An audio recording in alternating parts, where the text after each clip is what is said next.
Okay, let's come to order. Welcome to our board meeting. Pledge tonight will be led by Mr. Donald Jernigan. I pledge allegiance to the flag of the United States of America and to the republic for which it stands, one nation, under God, indivisible, with liberty and justice for all.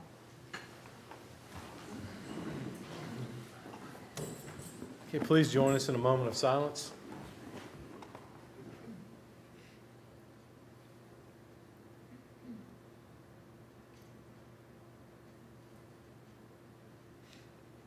Okay, thank you. Approval of the agenda? So moved. Second. Any discussion? All in favor of the motion say aye. Aye. Opposed say no. Motion is adopted. Consent agenda. So moved. Second. Any discussion or questions?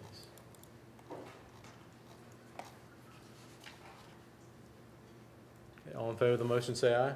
Aye. Opposed say no. Motion's adopted. We have one visitor tonight, Mr. Ronald Sissel. Please step forward. Welcome, first of all.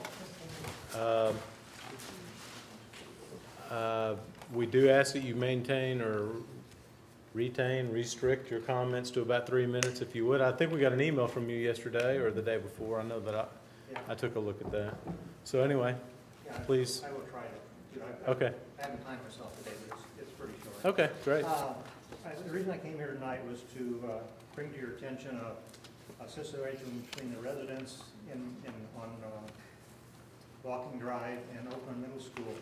And this is a problem that was not caused by the residents, but it's caused by the placement of the softball field at the middle school directly behind our houses. I put in here, I sent you an email on Monday, basically with the information as far as what I wanted.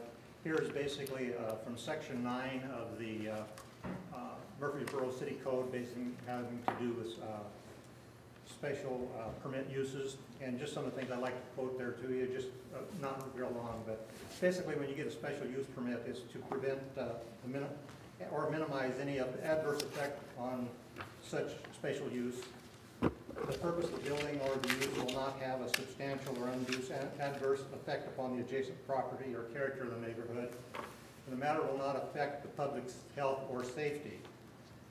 And in section ZZ of that section, which relates to public or private schools K through 12, it says in number 5, areas for school recreational use and outdoor group activities shall be screened or fenced in such a manner as to provide an effective buffer to the adjacent use. It also says there that the BZA shall have the authority to place restrictions upon the use in order to minimize excessive noise from the intruding upon the neighbor's property, especially those zoned and used for residential purposes. And then under the conditions and variance in G's, it says they will preserve the character of the area and protect the property. Basically, let's put it in there and let's not bother anybody as far as doing that. And what's the problem? Problem is that we have a difference on what an effective buffer is. I've talked to Mr. Hardy, and he says that when the zoning was allowed, that you were required to put a type C buffer in, which is basically says it's 15 feet wide and has a certain amount of trees. My contention is that that is not adequate, and it was incorrect as far as that. The buffer zone has in place as prescribed for outdoor recreational use and outdoor activities. As stated in the City Code, the Planning Commission required a type C buffer zone to be put in place, but this does not meet the standard prescribed by the City Code of being an effective buffer with minimizing excessive noise from outdoor recreational use. The county's BZA application did not disclose the problem of excess noise caused by the outdoor recreational use would have on the neighboring properties. Because of this omission, the required buffer for the proper screening of excessive noise from the athletic fields that should have been implemented was not. Having the softball field located directly behind my property is causing some substantial and undue adverse effects on my property. My home has been on sale, up for sale since last October. In that time, several prospective buyers have looked at my home, and they've looked at it multiple times. I had one family that came and looked at the house 3 times, and they're finally, what they told the realtor was, we love the home, we would buy it, but my husband can't deal with the baseball field behind your house. This past Thursday, I had people come and look at my house, and I plugged in an email that I got from back from my realtor here. The agent that showed your home last Thursday sent back feedback saying that the house showed really well, but in the end, they didn't like backed up to a baseball field. I wouldn't have them change anything. It's really beautiful. And I also gave you a printout of my home and some of the layouts if you want to look at that later. The softball field is substantially an adverse effect to my property and the adjacent properties. The county's BZA application was incorrect in not stating the effect of declining property values and adverse effect to the neighborhood caused by the location of the athletic fields. Softballs are also flying into my yard and the neighbor's yard, that is foul balls. This is a major safety issue. During the recent game with the Siegel Middle School, 6 balls were hit into my yard. These balls are hit quite hard. If they're going to come over the fence and go 30 feet and clear my 6-foot fence, they're not traveling at a slow speed. It is not safe for people living in the adjacent properties to be in their yards during softball practice and during games. The neighbors next to me have 2 children, and the next house down from them has a daycare. We are not safe in our own yards. The county's BZA application was incorrect in not stating the safety hazards that would be caused by the athletic field. In the blueprints I viewed before the construction of the athletic fields and later in discussion with Mr. Hardy, the buffer zone, before the buffer zone was to be implemented, I thought that I was going to get a buffer zone that would be adequate, and the buffer zone that I got is not adequate. On those, when I talked to Mr. Hardy and I actually looked at the blueprints of the buffer zone, all athletic fields are labeled on the blueprint as practice fields. Also, in the blueprints submitted to the BZA application and the wordings in those applications all refer to these as practice fields. The baseball field, the softball field were expanded with additions of dugouts and batting cages. These were not in the original blueprints and are clearly additions.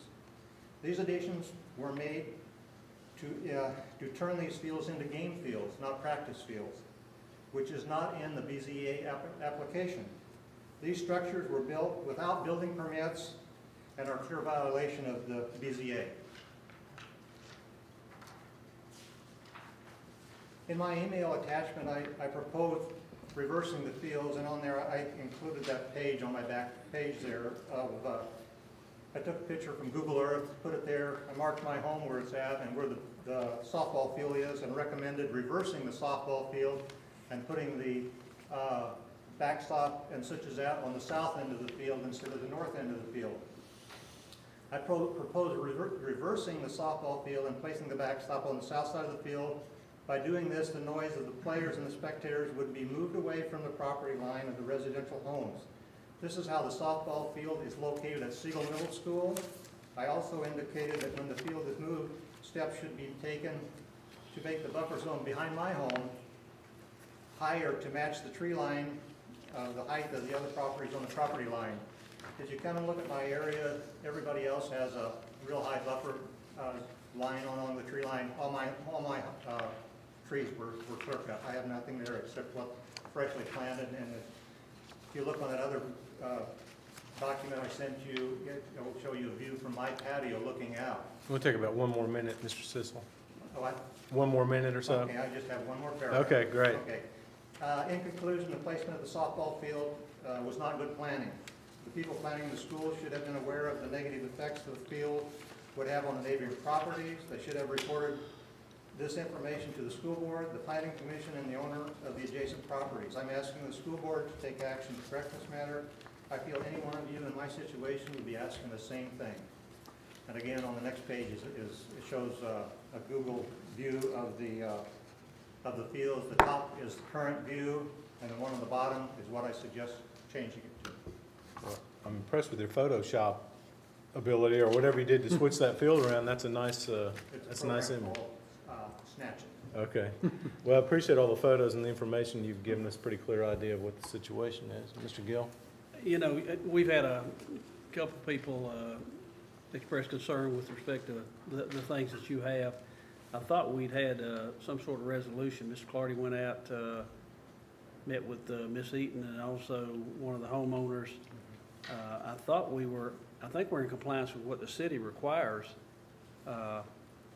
And Miss Eaton sent out a subsequent correspondence to parents encouraging them to stay out of, the walkway, to go around a different direction. And I thought that also would, had contributed to improving the situation. But Mr. Clardy, what did you find when you went out there?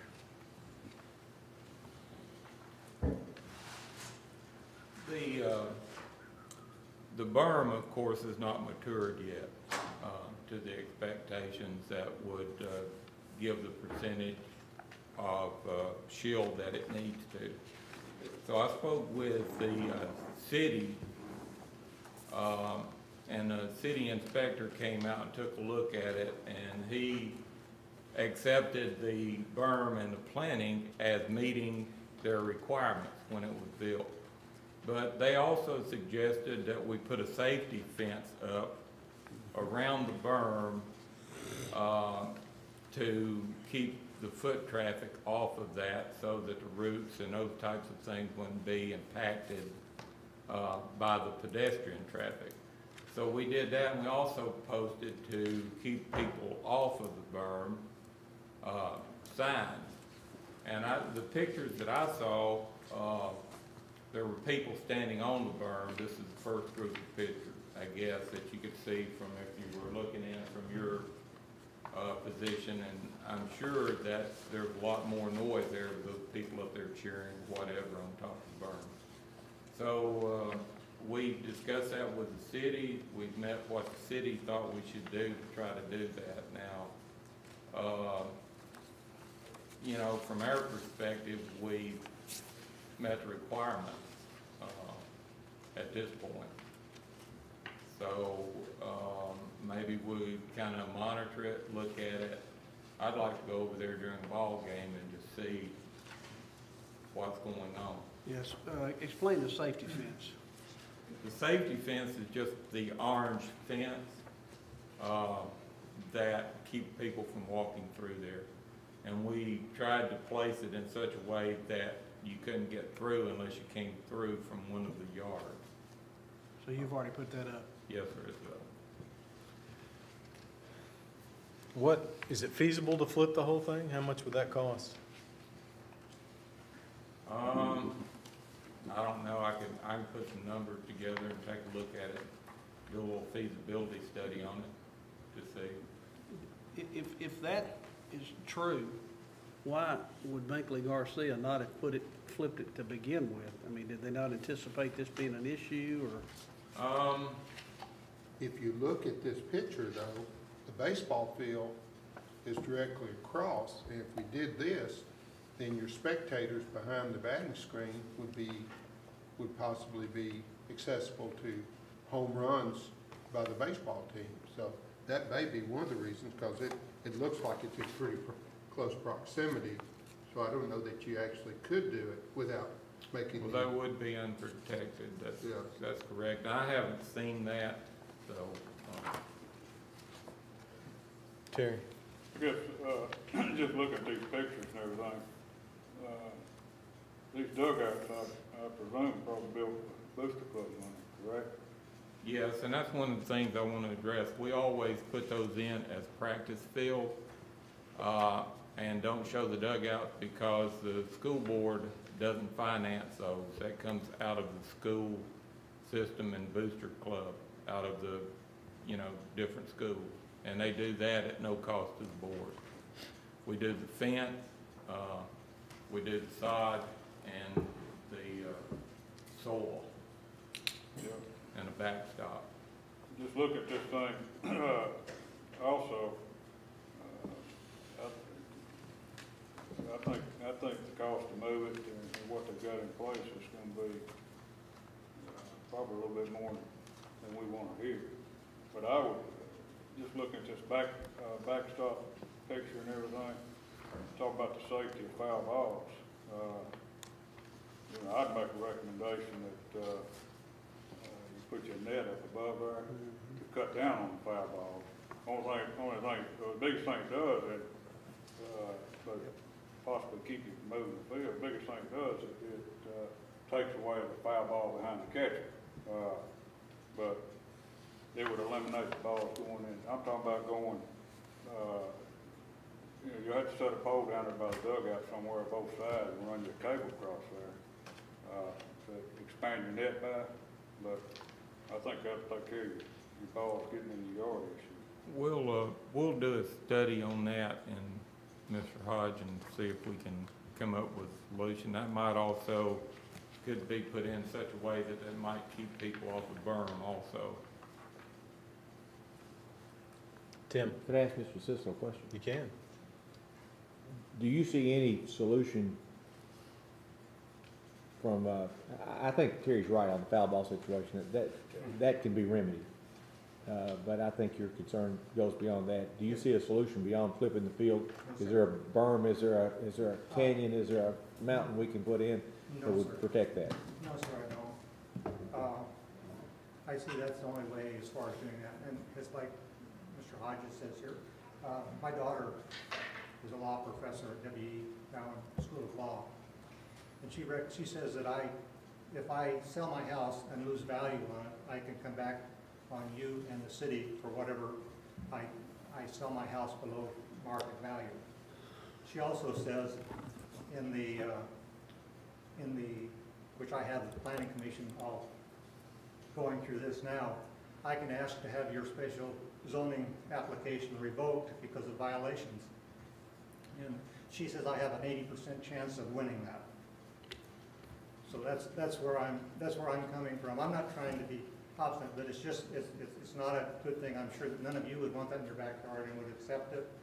And I'm just asking for a change. And I'm retired. I spent 50 hours on this already, and I'm going to spend 200 to get it done. I've also talked to my daughter about the School of Law has what they call an internship for students that don't have internships for the summer, where they can look up laws and such as that. And she's willing to propose that to them, and have a couple come and stay with me and to look up the laws and to further look at this up as far as doing that. I'm just trying to get a fair thing. I've always went by the philosophy that the government's here to protect you and take care of you, and they're not going to, take over you, mess over you. And that's all I'm asking for is I'm asking for what's fair, and that's all I'm asking, as far as that situation. And what's fair is flipping the field? What? Is that what's fair, flipping Well, the field? move it somewhere away from there. The ideal thing for me would be for you to buy the land across from Cushing and move over there, but I know that's not cost justifiable, as far as doing that. But there needs to be something done, because Mr. Clardy and the principal at the school did successfully move the parents past the dugout on the right field line for the last game.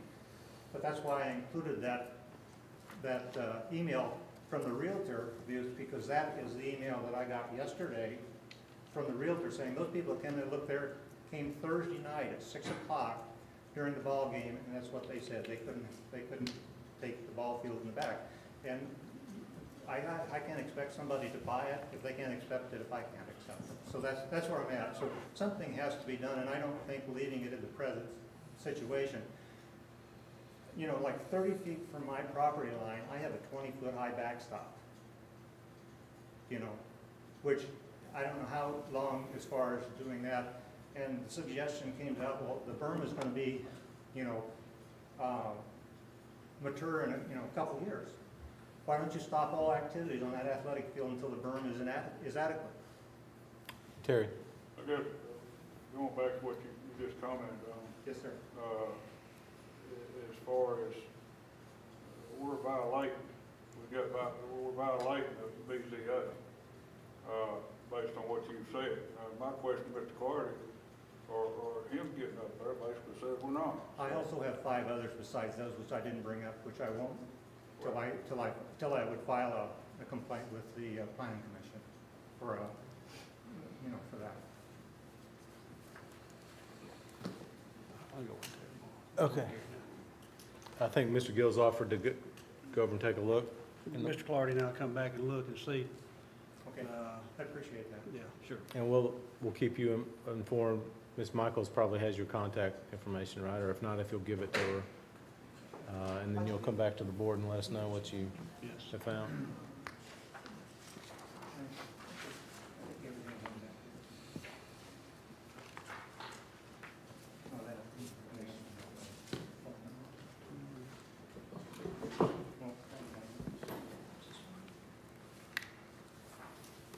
All righty. Thank you, sir. Number 7. 7, textbook adoption report, ED 5099, and textbook certificate of adoption report, ED 2153. School systems are required to submit textbook adoptions annually on forms provided by the Tennessee Department of Education. All textbooks are adopted on a 6-year cycle. The local textbook adoption report shows newly adopted textbooks for 2012. Textbook adoption includes K through 12 visual arts, music, theater arts, dance, spelling, literature, driver education, computer science, health science education, business technology, marketing education, technology, engineering education, trade and industrial education. Recommend that you approve the textbook adoption report ED 5099 and the certificate of adoption report ED 2153 is presented. So moved. Any discussion? All in favor of the motion, say aye. Aye. Opposed, say no. Motion's adopted. 8. Textbook adoption for a book not on the state list, Form ED 5196, local adoption of textbooks not on contract. The Instruction Department is requesting approval for local adoption of textbooks not on contract and rules, regulations, and minimum standards for which no textbook is included in the official list of textbooks under Section 1.02, Program Selection. Recommend that you approve Rutherford County to request approval for local adoption of textbooks not on contract and rules, regulations, minimum standards for which no textbook is included in the official list of textbooks under Section 1.02, Program Selection. Following books to be adopted for the next 6 years are reflected below, and there are multiple books. I don't see a point in reading them all. I don't either. Yeah. Okay, you've heard the motion. So moved. Second. Any discussion? All in favor of the motion, say aye. Aye. Opposed, say no. Motion's adopted. Number 9. Special course request. The Instruction Department Career and Technical Education is requesting permission to make an application to offer credit for special courses under the following guidelines. Rule 520-1-3.05-2A. Local school systems may offer special courses not listed on an experimental basis. Minister of Education must approve each course in advance each year. After 3 years, the course may become permanent part of the local school program upon approval by the State Board of Education. Recommend that you approve Rutherford County to make the application for the following courses to be offered at Central Magnet School in 2012-2013. Those are Principle of Biomedical Sciences, Human Body Systems, and Medical Interventions. So moved. Second. Any discussion? Terry. I just got a question. Where you got the 3rd year request on the top 2 there, is that something we have to request every year? After the 3rd year, it becomes a permanent course But in we there. have to do it from our Yes, sir. level, not just the commissioner. Yeah, we have to do it at our level and submit it to the commission. And these are CTE courses. I think so, aren't they, Don? Yeah. It is part of the health sciences. Yeah. Okay. So do they make the first request before the school is even operational? I mean, how can it be the 3rd year request when they're only in their 2nd year? Well, this is for next year, so they'll be seniors next year. We started with, we did 9th grade the first year. But so they made the first request before the school was actually It's now open? building up to the. Yeah, okay. Other discussion? Grant? None of these are offered in any other school, is that correct? I don't believe so, I just- no. I'm not positive, but if it's a special course, you have to do it by school, so. You saw some earlier this year, that we had the same one listed, but every school had to be listed. Well, obviously, this school, this is special school, and obviously that's their mission is to offer some different ideas. Donald? Well, wasn't this part of the uniqueness of the think so. Central Magnet School with this type of program?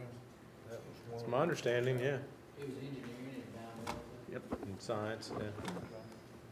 If you remember when we organized that committee many years ago, Emil Hassan was on it and others, and our goal was to start a math science curriculum that focused on engineering and really challenged that caliber kid, and I think we've been successful. Okay, all in favor of the motion, say aye. Aye. Opposed, say no. Motion's adopted. 10. Facilities, Edward Seiler Geotechnical Service Contract. Mr. Seiler has submitted a new contract for services related to construction inspection for a 36-month renewal. Geotechnical services are covered under the proposal, including but not limited to material testing, engineering, and construction observations and site monitoring. Services will be provided at $28 per hour with no extra charge for mileage, fuel, meals, cell phone, or other costs related to his contract. Mr. Seiler worked for Rutherford County Schools as a contractor in this capacity for approximately 12 years, has done an excellent job. Recommend that you approve Mr. Ed Seiler's contract for geotechnical inspection services as presented. So moved. Second. Any discussion? Question. Yes, sir. In this 36-month contract, there are no provisions for him to get a raise. It will be at the end, it'll be $28, just like it is now. That's correct. As a matter of fact, this $28 is the same thing he's charging under his old contract, so he hasn't made the price. Pretty good deal. Let's hurry up and approve it before he changes his mind. All in favor of the motion, say aye. Aye. Opposed, say no. Motion's adopted. 11, financial matters. A, education jobs budget for 2012-13. The proposed budget for our education jobs budget is $112,803. These are the last of our federal stimulus funds that will offset some of our general purpose school 2012-2013 budget for regular education assistance, $46,860, special ed assistance, $46,867, and $19,068 related benefits. Recommend that you approve the 2012-2013 education jobs budget of $112,803, which covers $46,868 regular education assistance, $46,867 special education assistance, and $19,068 in related benefits as presented. Move to approve. Second. Any discussion? All in favor of the motion, say aye. Aye. Opposed, say no. Motion's adopted. B. Fund 177 prior year projects amendment. This amendment totals $181,586. It reduces the account committed for capital projects, formerly fund balance, by $165,485 in order to fund most of the $180,086 in remaining expenditures for the 2010-2011 projects that had open purchase orders as of June the 30th, 2011. $16,101 in additional 2011-2012 property tax revenues balance the amendment and cover an additional $1,500 in the trustees' commission expenditures. Unlike the building program fund, open purchase orders in this fund are closed at the end of the fiscal year. The $180,086 is the amount of the open 2010-2011 purchase orders, which need to be put back in the expenditure lines that were used to complete the projects in 2011-2012. The amendment also reallocates $13,266 in current year equipment for the McFadden renovation and $1,940 in current year engineering services for Kittrell water treatment project. The amendment funds $180,086 in completed 2010-2011 projects, an additional $1,500 in trustees commission, and adjust two 2011-2012 projects by $15,200 $206. We recommend that you amend the $165,485 from account committed for capital projects and $16,101 in additional 2011, 2012 property tax revenue in order to fund the $180,086 in remaining expenditures for 2010, 2011 projects that had open purchase orders as of June 30th, 2011. $1,500 in additional trustees commission and to amend $15,206 in current year projects as presented. Can you repeat that? No, you didn't get it the first time, you're out of Oh, luck. I'm sorry. So moved. Second. Discussion? This basically puts this to bed, doesn't it? Yes, absolutely. That's what I can say. All in favor of the motion, say aye. Aye. Opposed, say no. Motion's adopted. C. Fund 177, 2012-13 budget. Proposed budget for our education capital projects, Fund 177 is $2,380,027. Mr. Clardy has provided the list of projects for 2012-13. The budget reflects those projects, our projected revenue, and the trustees commission on those revenues.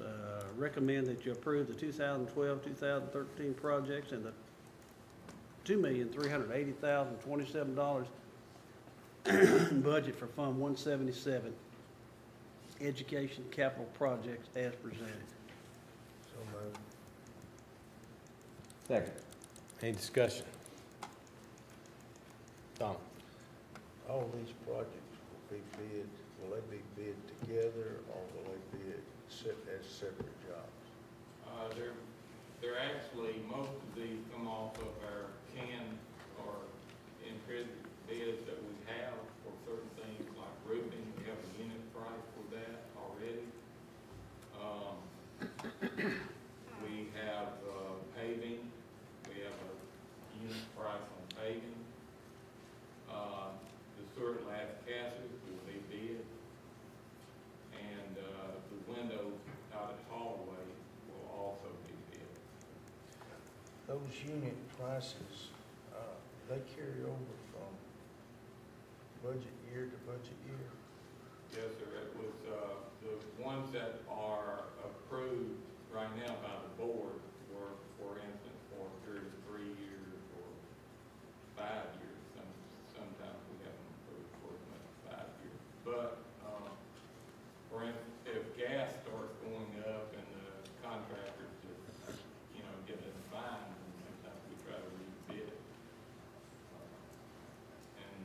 But we also try to avoid that, keep the prices from going up a lot of times.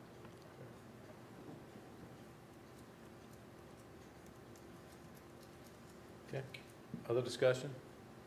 All in favor of the motion, say aye. Aye. Opposed, say no. Motion's adopted. Takes us to D. Fund 143, 2011-2012 amendment and 2012-2013 budget. The attachment for this item has both the amendment adjusting the 2011-2012 centralized cafeteria budget, Fund 143, and the initial 2012-2013 budget. The Fund 143 amendment for the current year adds a net $2,329,546 in revenue to the budget and an additional $2,177,423 in expenditures. The largest change is $1.4 million in USDA commodities revenue, which is offset by $1.4 million expenditure for USDA commodities. This is a reporting change requested by the state. The other increases and decreases adjust the budget for change in the reimbursement amounts and the operating cost of the cafeterias. Recommend that you amend the 2011-2012 Fund 143 budget by $2,329,546 in net revenues and $2,177,423 in expenditures as presented. So moved. Second. Any discussion? We had considerable discussion on this last night. All in favor of the motion, say aye. Aye.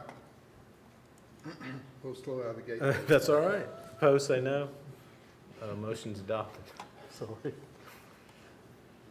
Number Two. two, yeah. 2012-13 budget for Fund 143, the centralized cafeteria fund has $17,733,200 in revenue and $18,033,200 in expenditures.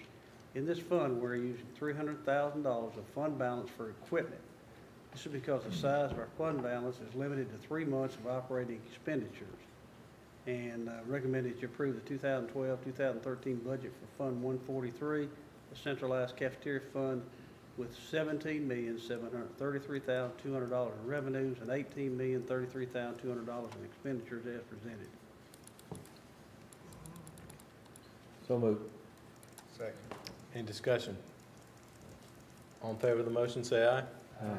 Opposed, say no. Motion's adopted. E. General purpose school budget amendments, coordinated school health. This amendment reallocates $29,717 within the state-funded coordinated school health grant. Staffing changes were made this year, which freed up funds for material, supplies, and equipment for the program. No new funds or positions are included in this amendment. Recommend that we amend $29,717 to expenditures within the state-funded coordinated school health grant as presented. So moved. Second. Discussion. All in favor of the motion, say aye. Aye. Opposed, say no. Motion's adopted. 2.